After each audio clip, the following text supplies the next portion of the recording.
So welcome back to the channel, everyone. Today we're talking about Downloader, and if you've been following this, you know that a couple weeks ago Downloader was removed from the Google Play Store, and we're going to jump into the details of why that was removed. But good news is that Downloader is now available on your Google devices, including Android TV and Google TV, and it is available for download. But if you're someone who sideloaded this application while it wasn't available on the Play Store, we're going to talk about what you need to do just to make sure that you have the correct application. So I'm going to jump into the details. Before you do, if you're new to the channel, subscribe, smash the notification bell.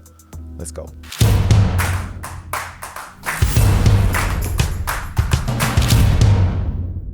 So as I said in the intro, Downloader was removed from Google Play Store. I did a whole video on that, just showing you guys that it was not available. We searched the Google Play Store on NVIDIA Shield TV. For anyone that had the Chromecast with Google TV, or if you had the new On 4K device with Google TV, you notice that Downloader was not available anymore. So before we jump back over to the NVIDIA Shield TV, we're going to take a look at AFTV News, which are essentially the ones responsible for the Downloader application, and we're going to talk about some of the details of why this was removed and what could possibly be done in the future to prevent this. So I'll link the full article in the description. The title of this one is "My Downloader app is back in the Google Play Store for Android TV and Google TV devices."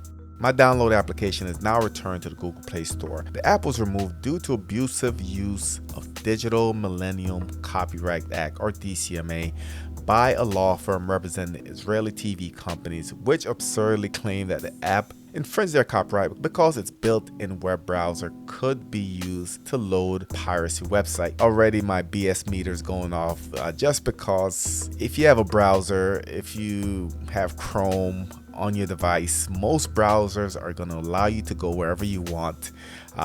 Really, the developers, the owners of the application, doesn't have much control of what websites are visited once the application is downloaded. So just to pin it on the application itself is kind of BS. And from the first paragraph, can't believe that Google removed it because of this claim, but we'll go ahead and read on. And it goes on to say that if you sideloaded Downloader while it was unavailable, you should uninstall the sideloaded version and install the Google Play Store version to ensure that you have the latest app to continue receiving updates. And I'm going to show you guys how to do this in a little bit, but I do agree with that statement. Yes, there are great third-party websites that allows you to download various applications. However, if available, you should always try to get the apps from the original source. In this case, it's going to be the Google Play Store. Right, so the app was removed on May 19th due to DCMA takedown requests. Instead of recognizing absurdity of the claim that the web browser is somehow liable for the unauthorized use of copyrighted content on the internet, Google took a backseat and denied my appeal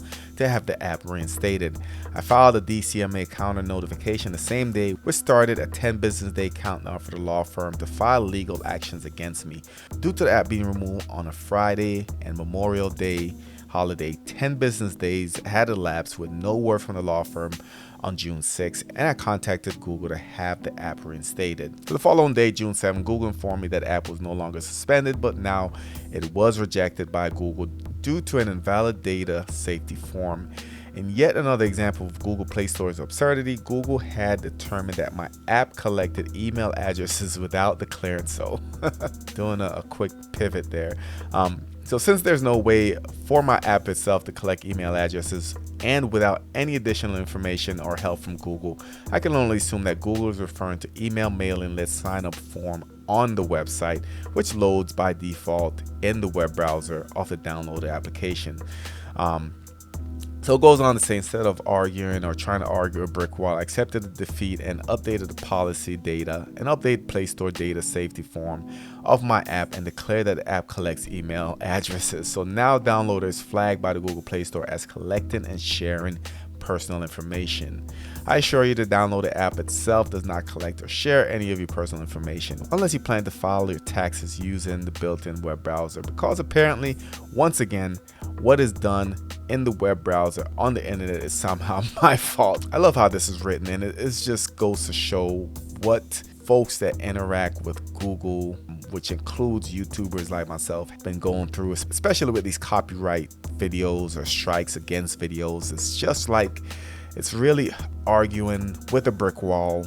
Hey, this application is legal, it's free, it is in your own Play Store, and it just gets ridiculous at times. So I'll let you guys go on to read the full article. Like I said, I'll put the link in the description, but let's go on and I'll just kind of show you that the app is available and what to do if you downloaded it from a third-party source while it was not available in the Google Play Store. So here we are on the Video Shield TV.